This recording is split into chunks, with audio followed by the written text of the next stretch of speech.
Juez de Distrito Ivana Aarón Seferín Hernández. Licenciada en Derecho por la Universidad Nacional Autónoma de México.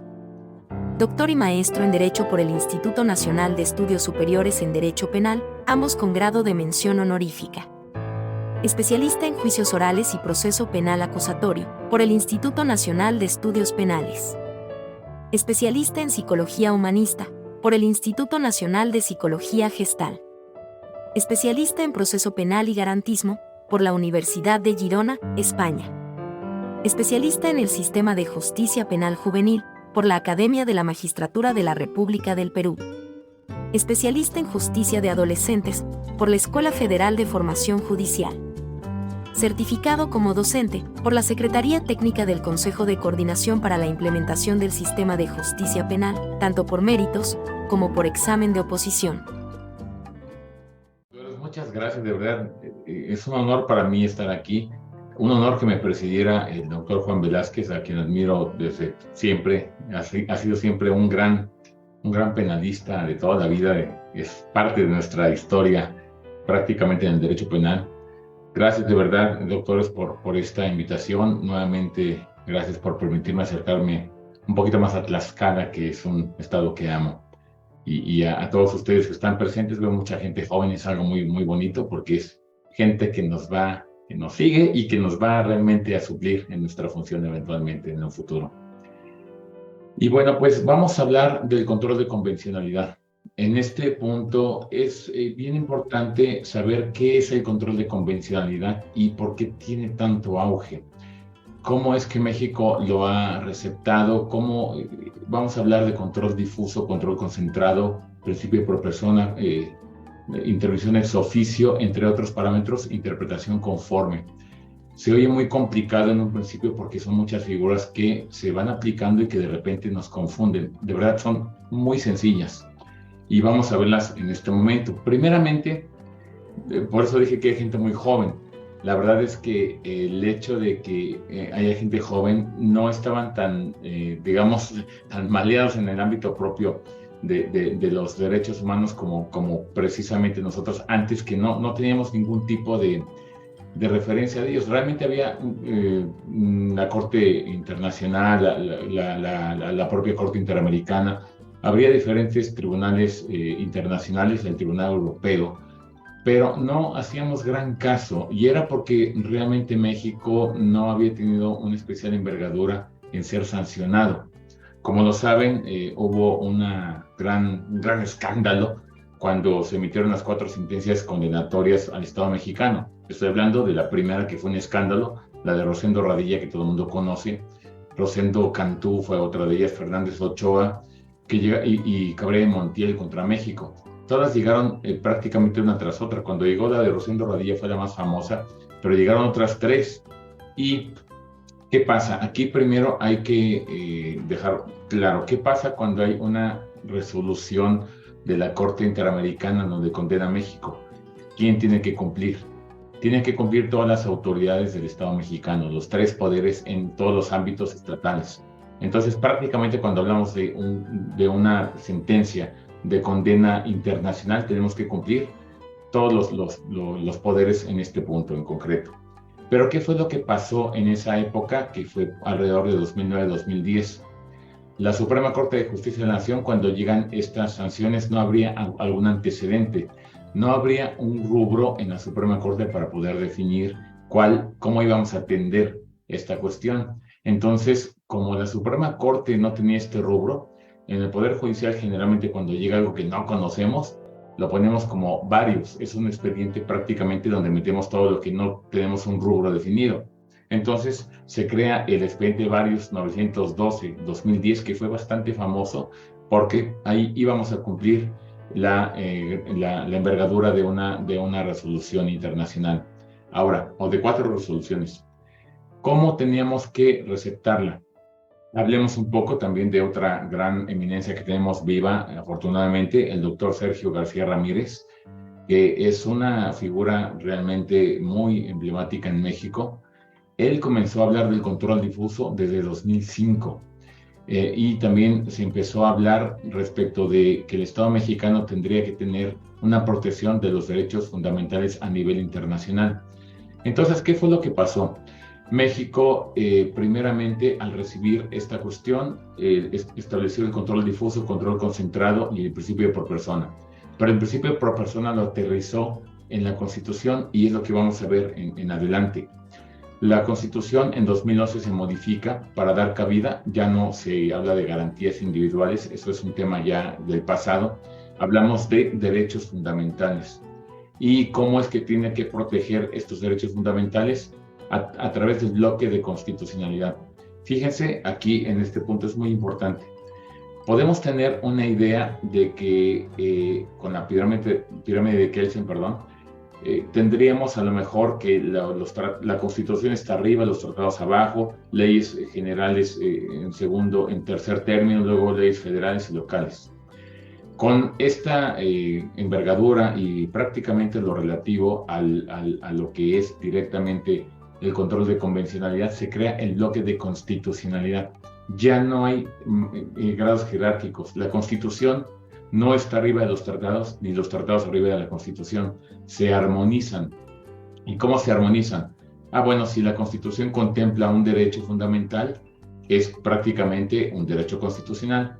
Pero si está en un tratado internacional, es parte del bloque de constitucionalidad, o se llama también, es bloque de constitucionalidad o parámetro de regularidad constitucional, donde ya no solamente es la Constitución, también son los tratados.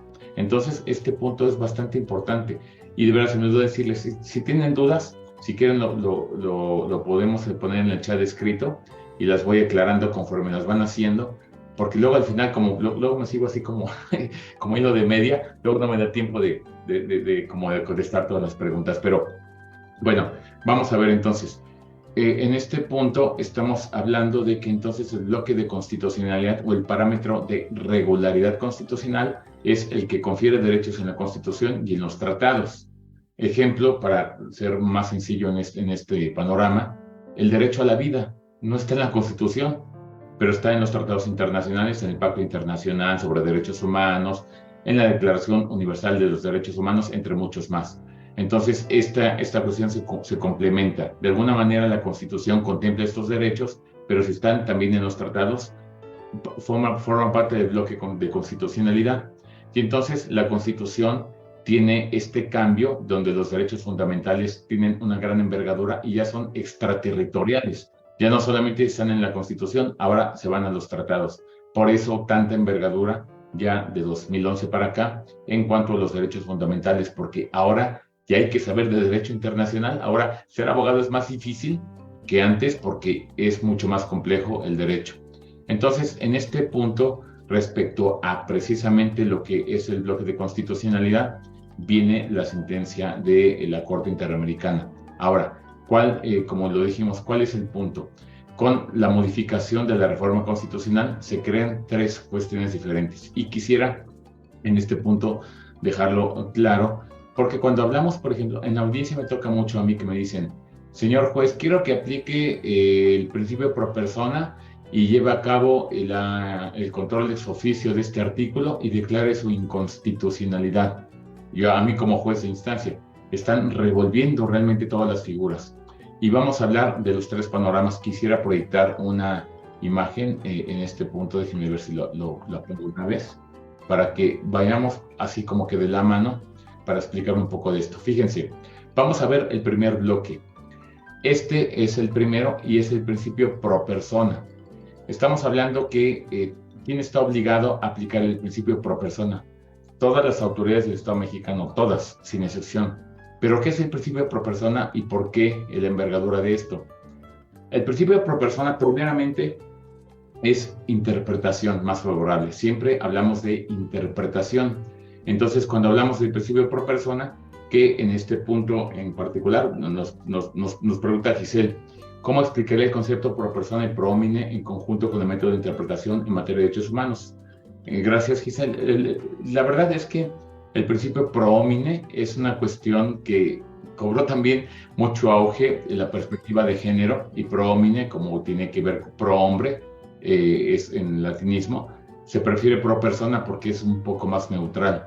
Entonces, está bien que se diga pro homine o pro persona, es lo mismo, pero ya ante la envergadura de los derechos humanos igualitarios en perspectiva de género, es mejor decir pro persona que pro homine por ser neutro. Y en cuanto a la interpretación de derechos humanos, es precisamente el punto en este caso en particular. Fíjense, primero, principio pro persona no quiere decir anular una ley para crear otra y dar una referencia a un derecho fundamental. No. Cuando hablamos del principio pro persona en particular, estamos hablando primeramente que hay una norma que restringe un derecho y otra que la confiere. O puede ser que en una misma norma exista una interpretación que pueda dar para un lugar o para otro. Eso se llama principio pro persona en sentido amplio. Cuando, por ejemplo, hay una norma que puede ser interpretable, parece que no está muy clara, entonces la vamos a interpretar siempre en beneficio de los derechos humanos, siempre. Pero ahora vamos a hablar de otra. Cuando hablamos de un derecho fundamental, por ejemplo, que un artículo esté confiriendo un derecho y otro lo restringe, vamos a aplicar el que confiere más el derecho. Les voy a poner un ejemplo y de cómo se aplicó mal en su momento. Ustedes saben, porque ya pertenecen a esta generación, que cuando primeramente en juicio la persona se arrepentía de no haber pedido procedimiento abreviado porque sabía que las pruebas eran muy fuertes, pero quiso jugársela, ya estaba en juicio. Entonces le decía al abogado, ¿sabes qué? Mejor me declaro culpable y para que me lleven a cabo una vida de procedimiento abreviado y tener un descuento de 1/3 de la pena mínima. Pero estaba en juicio y nos dice muy claro el Código Nacional que cuando se dicta auto de apertura a juicio ya no hay cabida del procedimiento abreviado. Entonces muchos juzgadores, ¿qué hacían?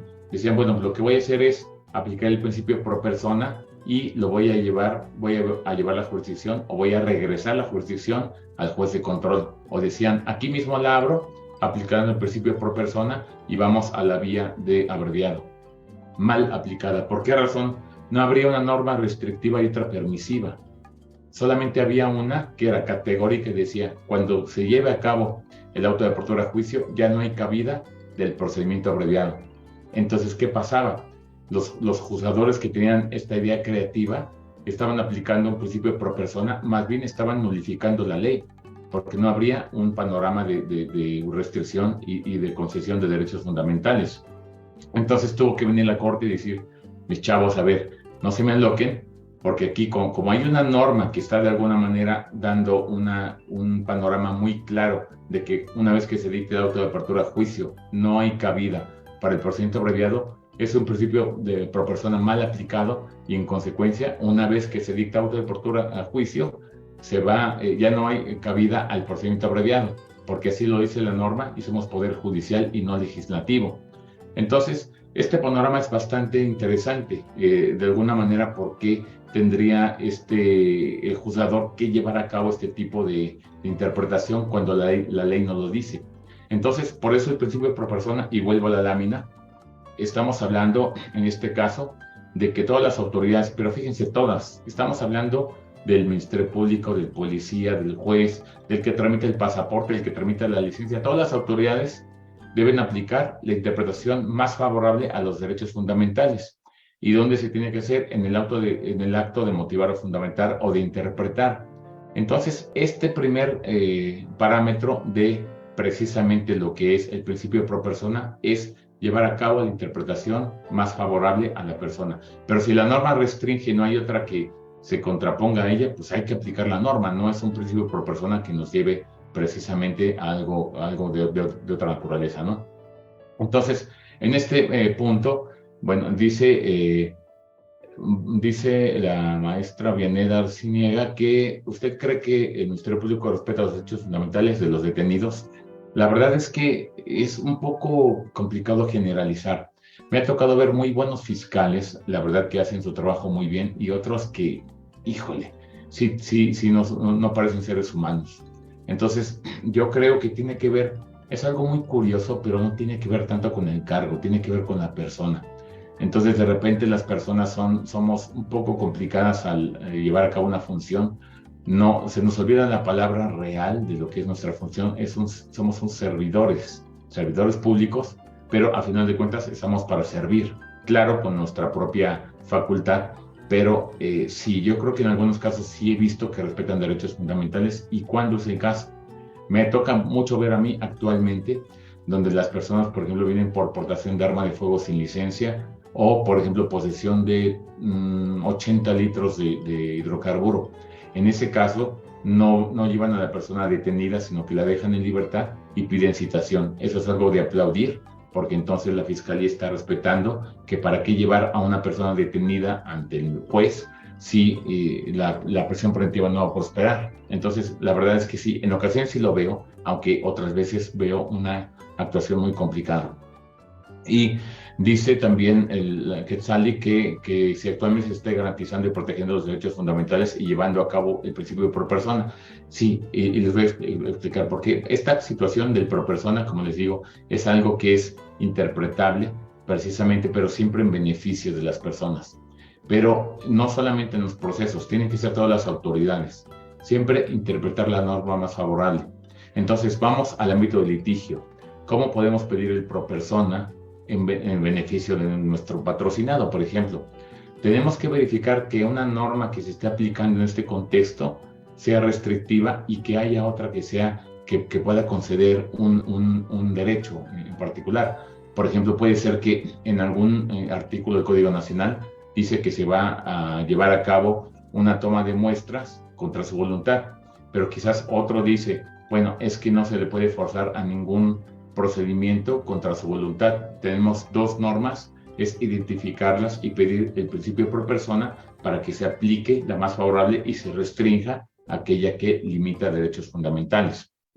Entonces, bajo este panorama, vamos ya a ver el siguiente punto, que es precisamente lo relativo a lo que tiene que ver con el control difuso. Y el control difuso, fíjense, no es algo tan complicado. La palabra es muy clara. Difuso quiere decir que se difunde, se esparce por todo el país.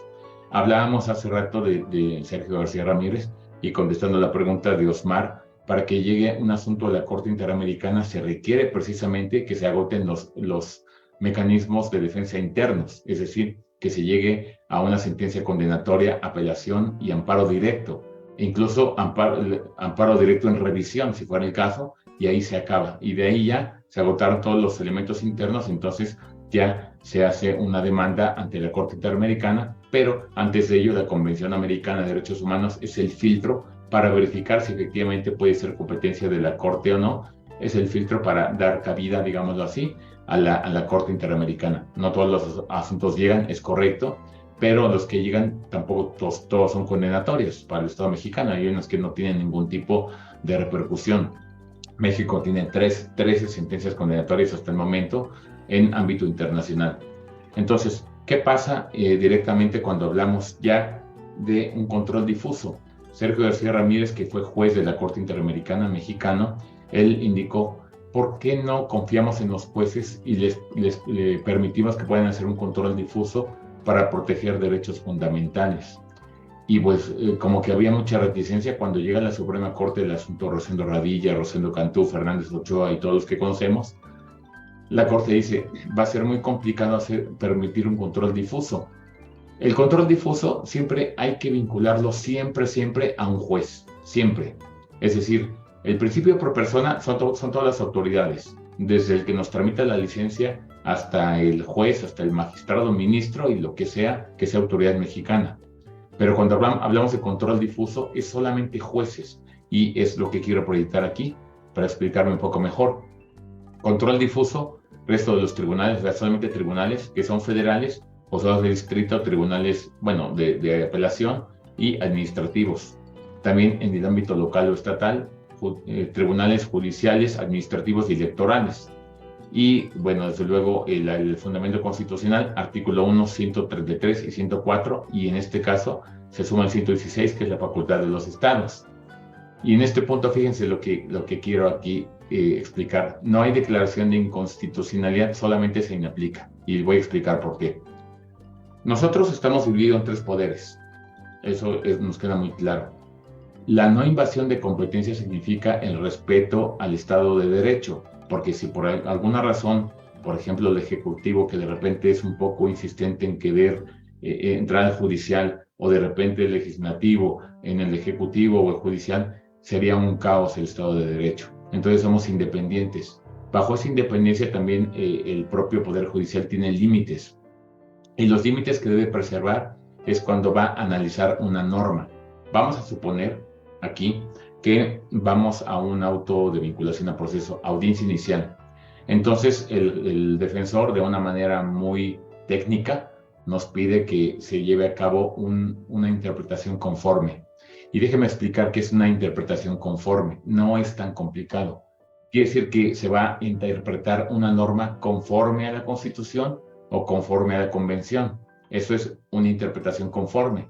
Es decir, voy a ver una norma mexicana secundaria, no constitucional, secundaria, y la voy a comparar con la Constitución y la voy a comparar con la Convención para ver si es armónica. Porque si de alguna manera la contraviene a la Constitución o contraviene algún tratado internacional que confiere derechos, esta norma podría ser inconstitucional o inconvencional.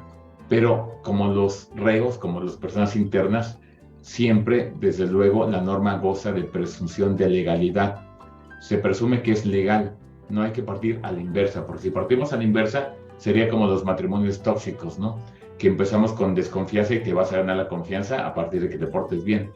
Aquí es a la inversa. Aquí se parte de la confianza en la norma, de que precisamente se tiene un ámbito de que la norma es legal. Es una presunción de legalidad. Presunción juris tantum, esto es, salvo prueba en contrario.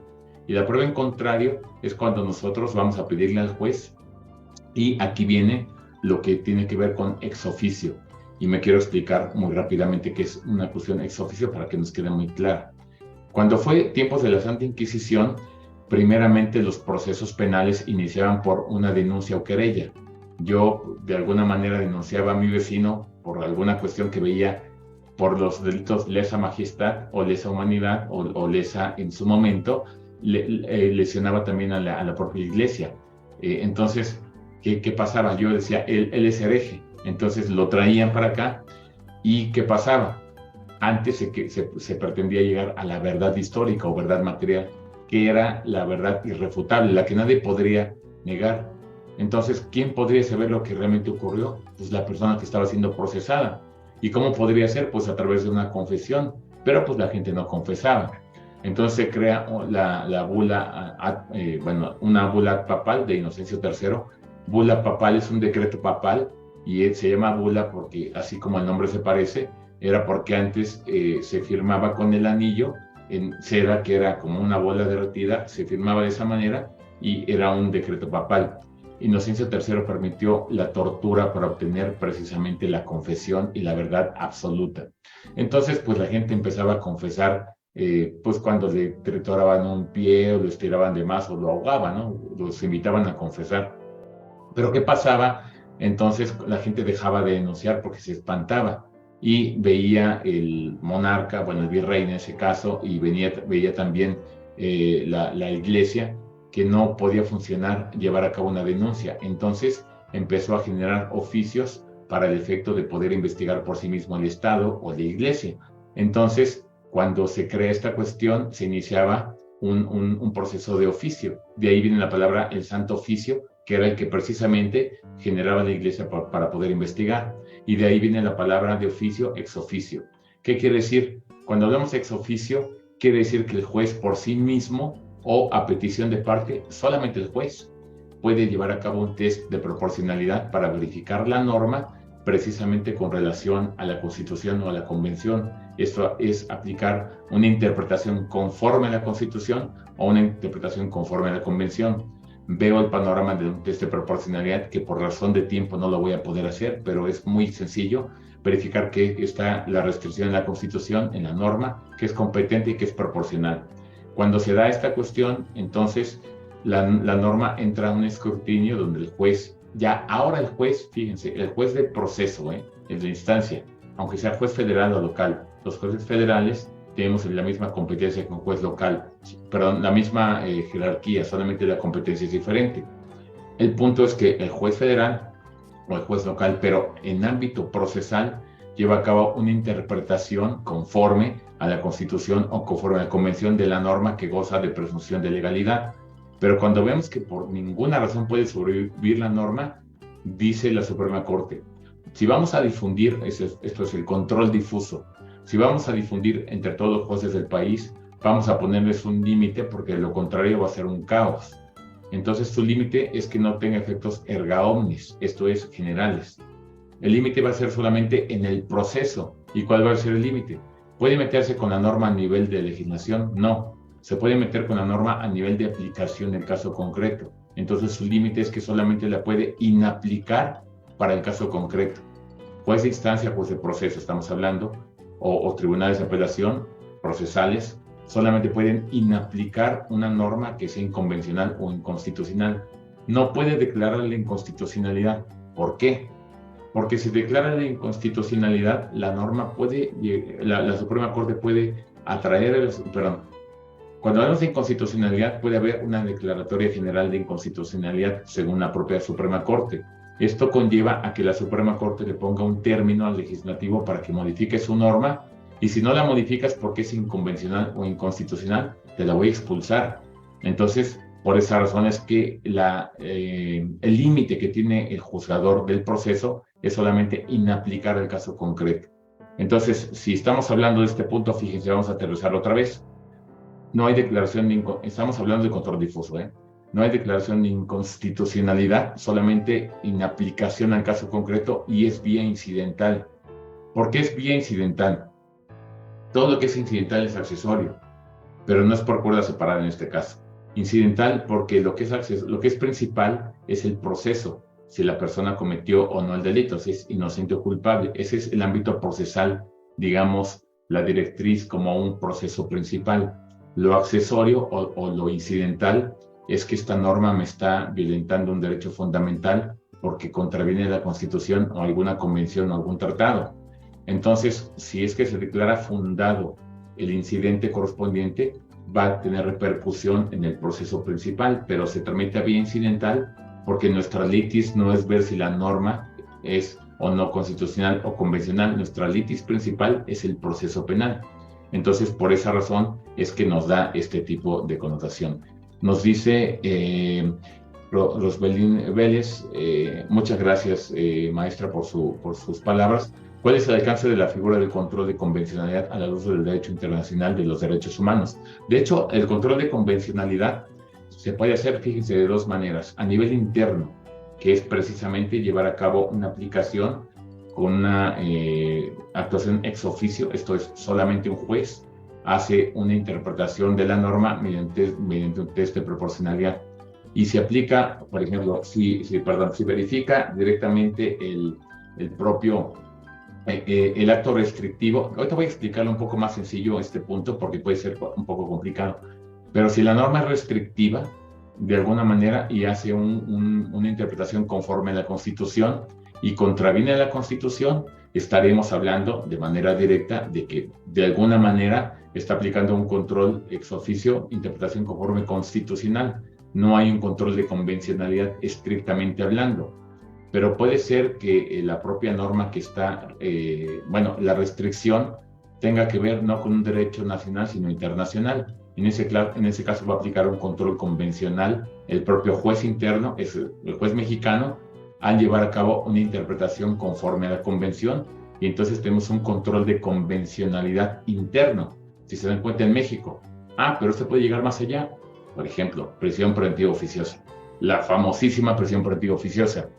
México, los jueces estamos limitados por una jurisprudencia del Pleno de la Suprema Corte donde dice, si bien la Constitución y los tratados tienen la misma jerarquía porque son armónicos con un derecho o con derechos, cuando haya una restricción constitucional se debe hacer prevalecer el marco constitucional. La Constitución, cuando hay restricción, hay que respetarla. Y bueno, unos decían que la restricción solamente es lo que dice el 29 constitucional. La verdad es que hay 5 o 6 jurisprudencias que nos dicen que es una restricción constitucional y son todas. Y déjeme explicar, ya un poco para aterrizar esta pregunta y esta respuesta, para explicarme mejor. Hay derechos absolutos. ¿Cuáles son los absolutos? Por ejemplo, la vida. En México nadie nos puede privar de la vida, ni el Estado. El nombre, nadie nos puede cambiar el nombre con una sentencia.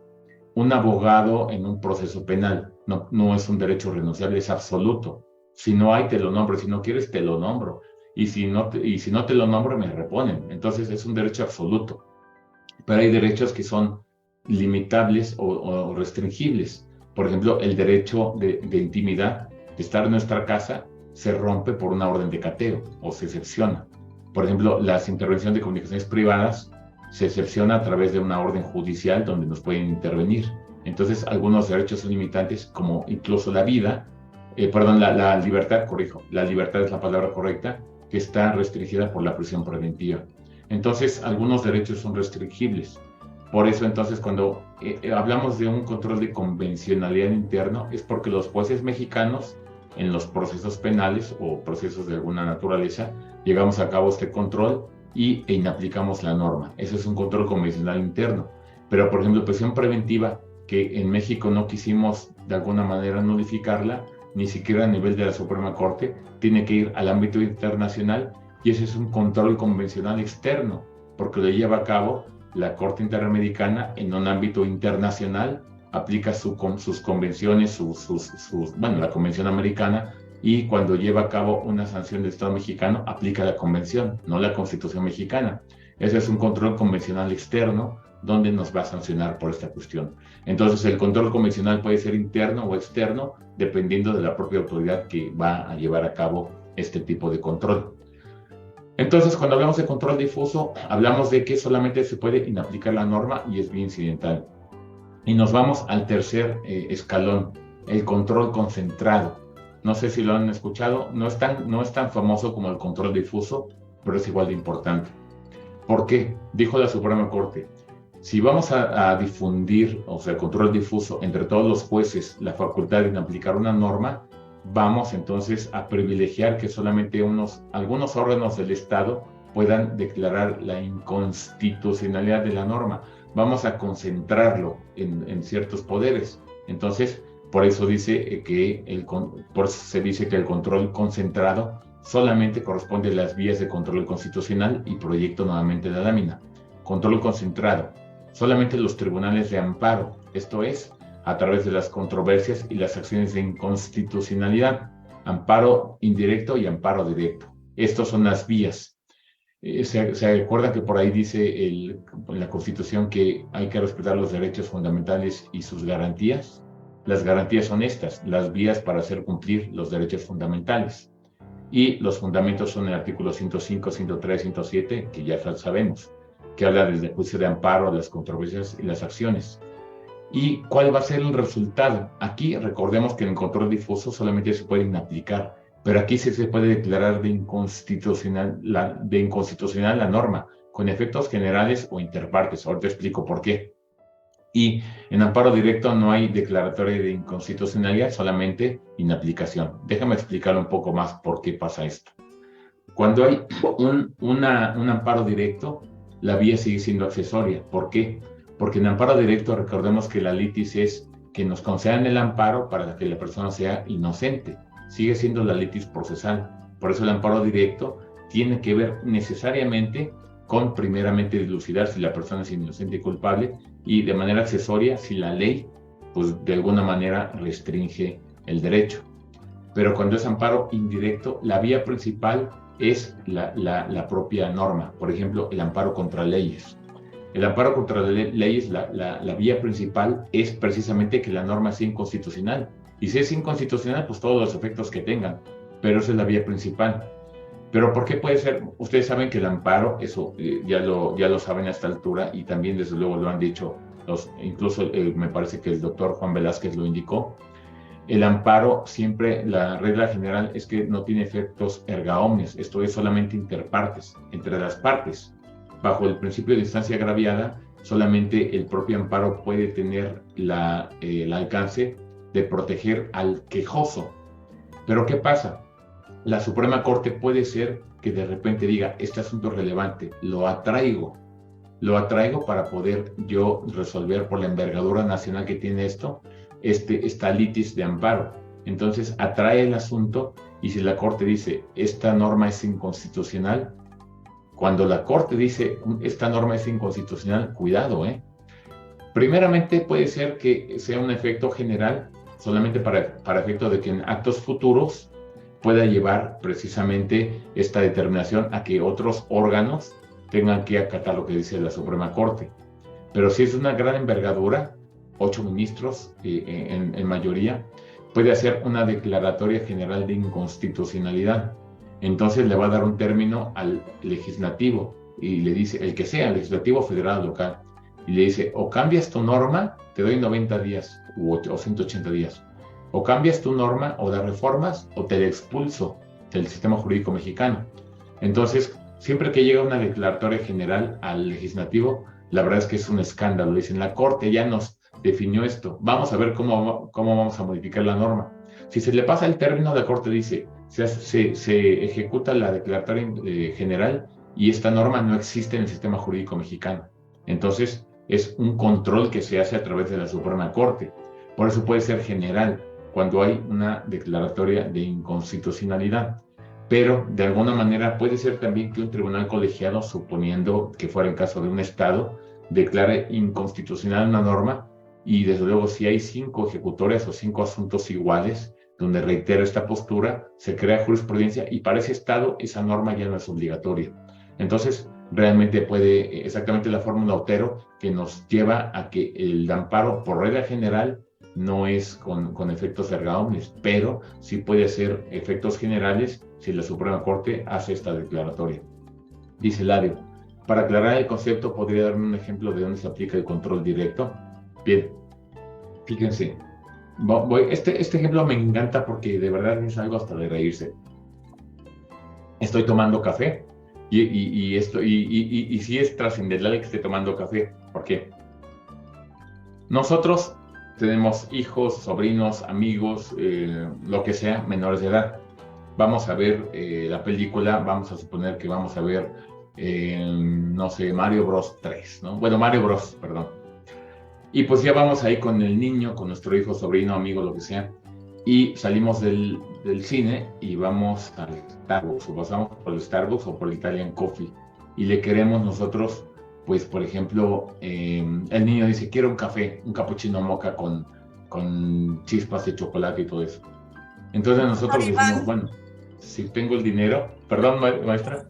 Ya está la maestra Isabelita con nosotros. Ay, discúlpeme, ya me pasé, pensé que era el último, por eso estoy...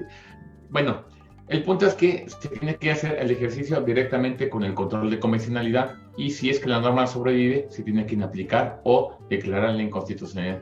Maestra Isabel, le ruego me disculpe, pensé que era el último, por eso andaba yo como merolico aquí hablando, pero esto es más o menos lo que yo quería darles en cuanto al panorama del control de convencionalidad. Creo que se requiere profundizar más allá, pero al menos es un panorama cercano de lo que es el control de convencionalidad.